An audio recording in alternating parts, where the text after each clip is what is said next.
India shopping mall Dasara వేడుకలు ప్రతి 2,000 రూపాయల కొనుగోలుపై స్పాట్ గిఫ్ట్స్ 4,335 రూపాయల విలువ చేసే కామాక్షి పట్టు చీరతో పాటు 45 రూపాయలకి మరో చీర. హాయ్ హలో నమస్తే, నేను మీ anchor Shiva. Welcome to iDream media. ఈరోజు మన ముందున్న guest Bigg Boss season 9 contestant wild card గా వెళ్ళబోతున్నారు అనమాట.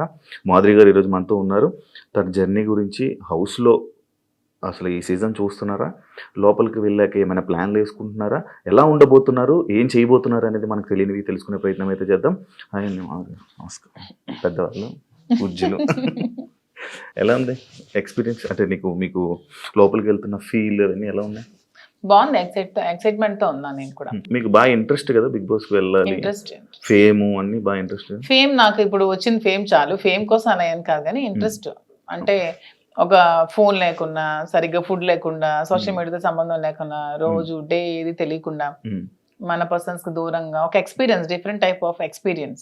సో ఈ ఎక్స్పీరియన్స్ ఒకసారి లైఫ్ లో ఫేస్ చేయాలని అయితే ఉంది. అంటే నార్మల్గా మీ ఇంటర్వ్యూస్లో కానీ, మీరు కానీ, మీ రాజా గారు కానీ ఇంటర్వ్యూస్ ఇచ్చేటప్పుడు ఒకరిని ఒకరు వదిలి ఒక్క నిమిషం కూడా ఉండలేను అన్నట్టు మీరు చాలా ఇంటర్వ్యూస్లో చెప్పడం జరిగింది కదా. అని మీరు వెళ్ళి మీరు రాజాగారితో మాట్లాడకుండా ఆయనతో కష్టమేమో? చాలా కష్టమే. ఇది నా వీకెస్ట్ అసలు.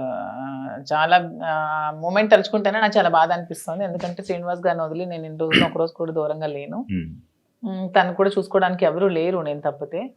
సో ఇవన్నీ కొంచెం కష్టమే, అందుకనే ముందు నేను వెళ్ళలేదు. కానీ మళ్ళీ శ్రీని గారు ఎందుకు ఈ అవకాశాన్ని వదులుకోవాలి, నీకు వచ్చిన అవకాశాన్ని వెళ్ళు, నేను పర్వాలేదు ఉండగానే సపోర్ట్ చేస్తానని చెప్పి నన్ను కొంచెం మోటివేట్ చేసి పంపిస్తున్నారు. అంటే చాలా మంది కంటెస్టెంట్లు నేను చూసాను అనమాట. ప్రతి ఎవ్రీ సీజన్ లోపల అంటే బయట బాగానే స్ట్రాంగ్గా ఉన్నారు అంటారు, లోపలికి వెళ్ళంగానే ఎమోషనల్గా డౌన్ అయిపోయి అయ్యో మన రాజా గారిని మిస్ అయిపోతున్నాను అని చెప్పడం కానీ, లేకపోతే మా పేరెంట్స్ని మిస్ అయిపోతున్నాను, నాకు కావాల్సిన వాళ్ళు మిస్ అయిపోతున్నాను అని చెప్పి ఎమోషన్ అవ్వడం జరుగుతూ ఉంటుంది. అది కొన్నిసార్లు సింపతి అని చెప్పి కూడా బయట పోటరీ అవుతుంటుంది. లైక్ అలా మీరేమైనా మిస్ అయ్యి దీని గురించి ఎమోషనల్గా ఏడవడం అలాంటివి ఏమైనా జరుగుతాయా? అలా ఏం లేదు. సింపతి, ఎమోషన్ అంటే ఏదైనా ఒక మూమెంట్లో మనం గుర్తొస్తే బాధపడవచ్చు, కానీ ఆ మూమెంట్ వల్ల గేమ్ డిస్టర్బ్ చేసుకొని ఆ మూమెంట్ వల్ల మనం వెళ్ళిన మోటివ్ మర్చిపోతే వెళ్ళడం కూడా వేస్ట్.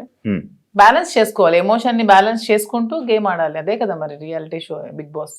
ఇక్కడ మీతో మాట్లాడుతుంది చాలా స్ట్రాంగ్గా, వెల్ ప్రిపేర్డ్గా, లైక్ ఇలా ఉండాలి అన్నట్టు ఉన్నది. మీతో ఏమి ప్లాన్ చేసుకున్నారా? అది ఏం ప్లాన్ చేసుకోవాలి? పోనీ మీరు చెప్పండి, మీరు ఒక బిగ్ బాస్ కంటెస్టెంట్ కదా, ఏం ప్లాన్ చేయాలి? మీకు బేసిక్ గా ఆ ప్లానింగ్స్ ఏమి ఉంటాయి నాకు తెలియదు. అంటే రియాలిటీ షోలో రియలిస్టిక్ గా ఉండాలని నేను అనుకుంటున్నాను. ప్లానింగ్స్ ఏమైనా ఉంటే టిప్స్ చెప్పండి. టిప్స్ చెప్పడం కదా, అంటే స్టార్టింగ్ వెళ్ళే కంటెస్టెంట్లకి వాళ్ళకి ఏం తెలియదు, ఎవరు వస్తున్నారు ఏంటి, వాళ్ళ క్యారెక్టర్ ఏంటి, వాళ్ళు ఎలా బిహేవ్ చేయబోతున్నారు ఏంటి అనేది మనకు ఒక ఐడియా ఉంటుంది. కాకపోతే వైల్డ్ కార్డ్ వాళ్ళకి ఒక ప్లస్ పాయింట్ ఉన్నది. అంటే ఏ కంటెస్టెంట్ ఎలా ఆడబోతున్నాడు, ఏ కంటెస్టెంట్ ఎలా ఆలోచించబోతున్నాడు, వాడు ఏం చేయబోతున్నాడు, వాడి స్టెప్స్ ఏంటి అనేది మనకు ముందే ఒక ఐడియా ఉంటుంది. అంటే మీరు మొత్తం చూసారా ఈ 4 వీక్స్? నేను మొత్తం చూడలేదు, అప్పుడప్పుడు చూస్తున్నాను. వాళ్ళకి ఎలా తెలియదో మాకు కూడా వాళ్ళు ఎలాగో తెలియదు. నాకు వాళ్ళ పేర్లు ఇప్పుడు తెలుసు అంతే, అంతకుమించి నాకు తెలియదు. అందులో మాస్కులతో ఆడినప్పుడు వాళ్ళు ఎప్పుడు ఎలా మారుతారో కూడా ఎవరికీ తెలియదు. ఈ రోజు ఇలా ఉండొచ్చు, రేపొద్దున ఇంకొకలా ఉండొచ్చు. ఒక రోజు ఒకలా గేమ్ ప్లాన్ ఉంటుంది వాళ్ళు, ఇంకో రోజు ఇంకోలా ఉంటుంది. సో ఆ స్ట్రాటజీ కూడా కంప్లీట్ గా మనకు తెలియదు. తెలుస్తుంది అనేది అపోహ, అంతే కదా. ఈ రోజు మీ గేమ్ ప్లాన్ ఒకలా వాళ్ళు ప్లాన్ చేసుకోవచ్చు, నెక్స్ట్ మూమెంట్ కి వాళ్ళు మారొచ్చు, ఇలా కాదు నేను ఇంకోలా ఆడాలని మారొచ్చు. సో ఒకే స్ట్రాటజీ మెయింటైన్ అవ్వదు కదా. అంటే లైక్ మాస్క్లు అని చెప్పి అన్నారు కాబట్టి ఎవరైనా మాస్క్ పెట్టుకుని ఆడుతున్నట్టు అనిపిస్తుంది? అందరూ ఆడుతున్నట్టు అనిపిస్తుంది, ఎవరు జెన్యూన్ లేదని అనిపిస్తుంది. మీరు వెళ్ళాక మిమ్మల్ని కూడా మాధురి గారు ఎందుకో మాస్క్ వేసుకొని ఆడుతున్నారు అని అంటే మీరేం? నేను వచ్చాక క్వశ్చన్ చేస్తే ఆన్సర్ నేను చెప్తాను, మీకు అలా అనిపిస్తే. నేను వెళ్ళిన తర్వాత మీకు నేను ఏమైనా మాస్క్ వేసుకున్నట్టు అనిపిస్తే, వచ్చిన తర్వాత మీరు ఇదే క్వశ్చన్ మీకు ఉంటే అప్పుడు ఆన్సర్ చేస్తాను. మిమ్మల్ని ఎప్పుడు ఇంటర్వ్యూలో తప్ప బయట మీ గురించి తెలియదు, మీ ఎమోషన్స్ గురించి తెలియదు. ఎలాంటి విషయాల్లో మీరు కోపడుతుంటారు, ఎలాంటి విషయాల్లో మీరు ఎమోషనల్గా డౌన్ అవుతుంటారు? నాకు చాలా విపరీతమైన కోపం వస్తుంది యాక్చువల్గా, చాలా అంటే చాలా కోపం. అసలు ఆ కోపాన్ని ముందు ఎలాగా అంచుకోవడానికి నేను ఒక ప్లాట్ఫామ్ అనుకుంటున్నాను. శ్రీనివాస్ గారు చాలా చెప్తున్నారు, చెప్పి పంపిస్తున్నారు. చాలా కోపం. అక్కడ ఏదైనా ఒక అన్యాయం జరుగుతోంది, అక్కడ తప్పు జరుగుతోంది, అది బాగాలేదు, అలా చేయకూడదు వాళ్ళ అనే మూమెంట్ నాకు అనిపించినప్పుడు నాకు చాలా అసలు ట్రిగ్గర్ అయిపోతాను, చాలా కోపం వచ్చేస్తుంది. అంటే ఎవరైనా ట్రిగ్గర్ చేసి ఈజీ, అది మీ వీక్నెస్ కదా. నేను ఎవరైనా ట్రిగ్గర్ చేస్తే ట్రిగ్గర్ అవ్వను, నాకు అది నచ్చకపోతే ట్రిగ్గర్ అవుతాను. అదే మీకు నచ్చని పనులు ఎవరో చేస్తారు, మరి అది వీక్నెస్ అవుతుంది కదా. అలా ప్రతిసారి ట్రిగ్గర్ అయిపోతుంది. ట్రిగ్గర్ అయ్యి వాళ్ళకి చెప్తాను, అది చేయకూడదు, మీరు ఇలా చేయండి, ఇది కరెక్ట్ కాదు, కరెక్ట్ చేసుకోండి అని చెప్తాను. వింటే ఓకే, వినకపోతే ఇంకా వాళ్ళ ఇష్టం. అండ్ ఇంకొకటి, చాలా మంది సీజన్స్లో అంటే మీ ఏజ్ కేటగిరీ గ్రూప్ ఉన్న పీపుల్ ఫాస్ట్గా ఎలిమినేట్ అయిపోయి వచ్చేసే ఛాన్సెస్ ఎక్కువ అనమాట. అది కాకుండా వైల్డ్ కార్డ్స్ కూడా లోపలికి వెళ్ళిన వెంటనే ప్రతిసారి అంటే ఎందుకు ఎక్కువ రోజులు సస్టైన్ అవ్వలేము, లోపల ఉండలేము అని బయటకు వచ్చేసే కంటే ఆ భయంతో ఎందుకు యాక్సెప్ట్ చేయడం, ఫస్ట్ వెళ్తే బాగుండు కదా అని అనిపించలేదా? అలా ఏం లేదు, వైల్డ్ గా ఉంటాను కాబట్టి వైల్డ్ కార్డ్ అనుకుంటున్నాను. అది అర్థమవుతుంది వైల్డ్గా ఉంటారని. దాంట్లో ఎందుకు అంటే మీ ఏజ్ మేము గెలవకూడదా, మేము ఆడలేమన్నా మీ ఒపీనియన్, ఎందుకు మమ్మల్ని సపోర్ట్ చేయరా పబ్లిక్ సపోర్ట్ చేస్తారు అంటే నేను ఆ విధంగా అంటే మీరు అన్నారు కదా మీ ఏజ్ వాళ్ళు వచ్చేస్తారు, మీ ఏజ్ వాళ్ళు త్వరగా వెళ్ళినట్టు. అది అనేది జనాలు ఒక ఒపీనియన్, జనాలకి ఒక ఒపీనియన్ అలా ఉండిపోయింది. ఎందుకు ఉండిపోయింది అంటే అది ఎందుకు నాకు అర్థం కాదు. ప్రతిసారి ఆ సీజన్ లో అలా జరగడం వల్లేమో, ప్రతి సీజన్స్ లో అలా జరగడం వల్లేమో. మేము సరిగ్గా గేమ్ ప్లే చేయలేమా, మేము సరిగ్గా స్ట్రాటజీ ప్లాన్ చేయలేమా, మేము ఫిజికల్ గేమ్స్ ఆడలేమా, మేము అన్ని 100% పర్ఫెక్ట్ గా ఇచ్చినప్పుడు మమ్మల్ని మేమే ఎందుకు ఎలిమినేట్ అవుతామని అనుకోవాలి.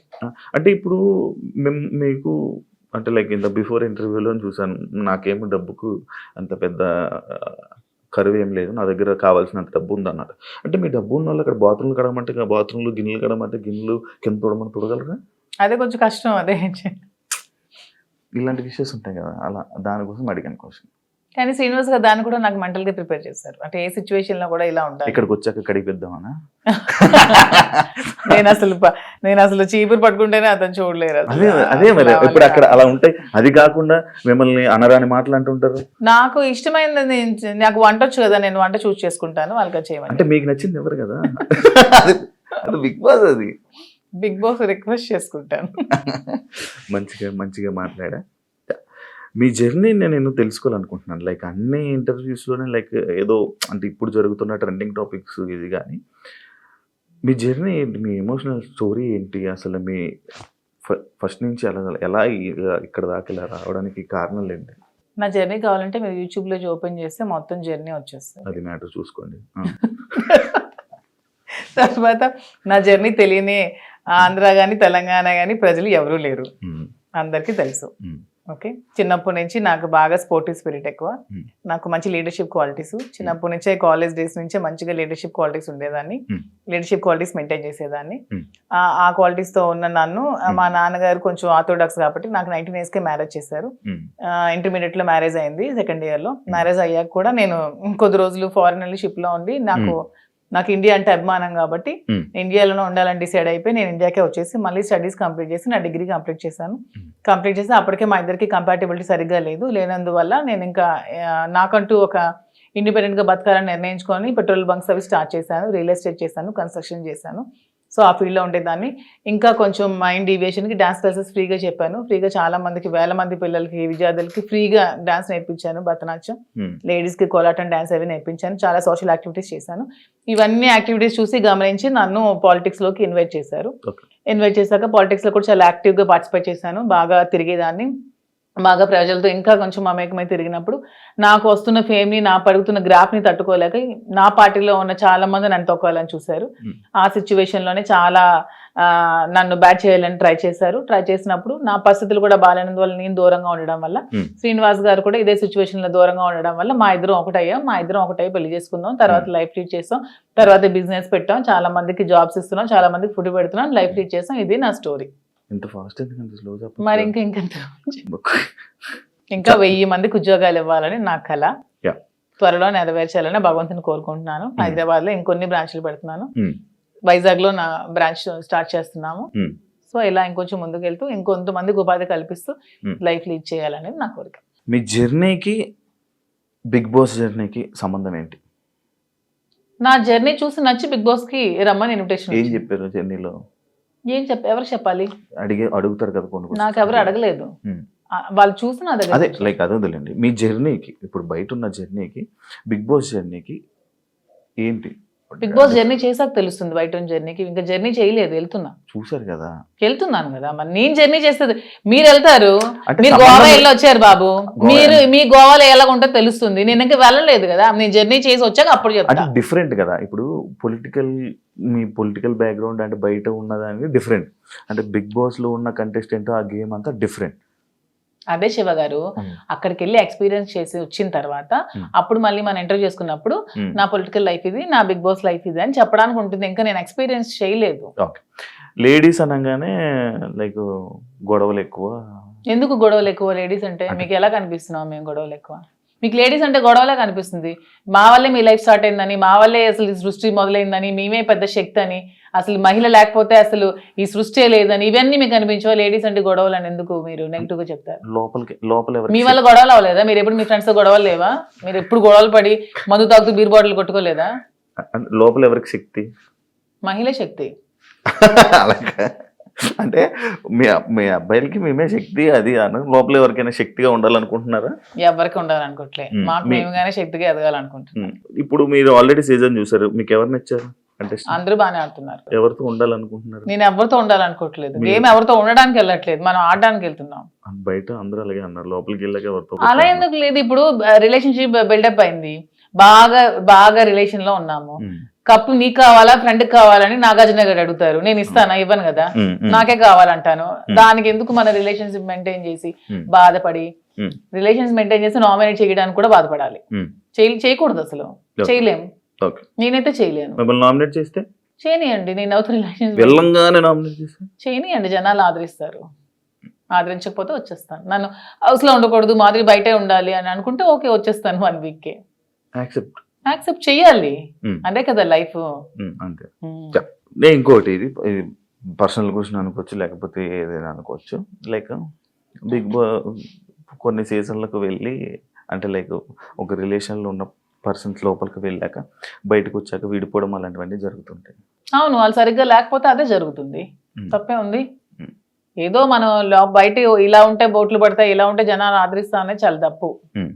మనం మనలాగే ఉండాలి. ఆబ్వియస్లీ కంపాటబిలిటీ కుదరకపోతే వాళ్ళు రాంగ్ గా ఉంటే విడిపోవచ్చు, తప్పే ఉంది. రివ్యూస్ చూస్తుంటారా బయట? లేదు, నేను చూడను. అసలు మీకు బిగ్ బాస్ మీద ఐడియా ఉందా? ఉంది. ఏముంది? Bigg Boss. మీకు బిగ్ బాస్ అంటే ఏమనుకుంటున్నారు?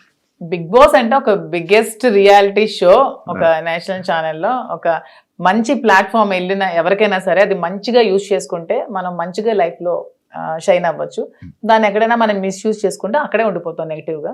సో యూజ్ చేసుకునే విధానం బట్టి ఉంటుంది. ఒక మంచి ప్లాట్ఫామ్ వాళ్ళు కలిగించినప్పుడు మనం మంచిగా ఆడి మంచిగా జనాల ఆదరణ సంపాదించుకొని బయటకు వచ్చా కూడా దాన్ని మంచిగా యూజ్ చేసుకొని మనం ఇంకొంచెం స్థానానికి ఎదగొచ్చు అని నేనైతే అనుకుంటున్నాను. మంచిగా ఆడడం అంటే మనం జెన్యున్ గా ఉండాలి. మీరు అన్నట్టు అవేవి కాకుండా జెన్యున్ గా ఉండాలి. మీరు జెన్యున్ అనుకుంటారు కానీ బయట అలా అందరూ అనుకోరు కదా. అనుకుంటే ఆదరిస్తారు, అనుకోకపోతే 1 week లోనే పంపిస్తారు. బయట ఒకవేళ మీకు నెగిటివ్ అయినా యాక్సెప్ట్ చేస్తారా? నెగిటివిటీని నేను ఎక్స్ప్లెయిన్ చేసుకోగలను, ఏదైనా మా రిలేషన్షిప్ ఎలా ఎక్స్ప్లెయిన్ చేసుకొని చెప్పాను అది కూడా ఎక్స్ప్లెయిన్ చేసుకుంటాను. మీ జర్నీ గురించి, మీ గురించి ఏమైనా ఆడియన్స్ చెప్పాలనుకుంటున్నారా వెళ్ళే ముందు? 100% నాకు ఈ ప్రజలే నన్ను ఇంత ఈ స్థానానికి తీసుకొచ్చారు, నన్ను ప్రజలే ఆదరించారు. మీ ఆధారంతోనే నాకు ఈరోజు బిగ్ బాస్ అవకాశం వచ్చింది, మీ ఆధారంతోనే నేను హౌస్ లోకి వెళ్తున్నాను. అదే విధంగా మీ సపోర్ట్ నాకు ఇంకొంచెం ముందుకెళ్తూ నాకు ఇంకొంచెం మీరు ముందుకు నడిపించాలని కోరుకుంటున్నాను. టాస్క్ ఆడగలరా? ఎందుకు ఆడలేను? మీకు అంత వీక్ గా కనిపిస్తున్నాను అంటే ఒక ఉమెన్ మదర్ అంటే టాస్క్ ఆడలేదా? నేను అలా అనలేదండి, టాస్క్ సంజన గారు కూడా ఆడుతున్నారు కదా, లైక్ మీరు ఓకేనా? ఎప్పుడు ఆడలేదు కదా లైక్ అలా. అసలు లేడీస్ అందరూ కూడా ఆడగలరు, వాళ్ళు అనుకుంటే ఆడగలరు. Okay, thank you so much Madhuri garu. మిమ్మల్ని చూస్తుంటే చాలా స్ట్రాంగ్ అనిపిస్తుంది. లోపల కూడా వెళ్ళి ఇదే స్ట్రాంగ్గా ఉంటారని, మంచిగా ఆడతారని, ఆడియన్స్లో మంచి పేరు తెచ్చుకొని ఫైనల్ వరకు వెళ్తారని మనస్ఫూర్తిగా కోరుకుంటున్నాను. Wish you all the best and congratulations. Thank you. చూసారు కదా, thank you so much. And ఇంకో గెస్ట్తో మళ్ళీ మీ ముందు కలుస్తాను. అంతవరకు థ్యాంక్ యూ.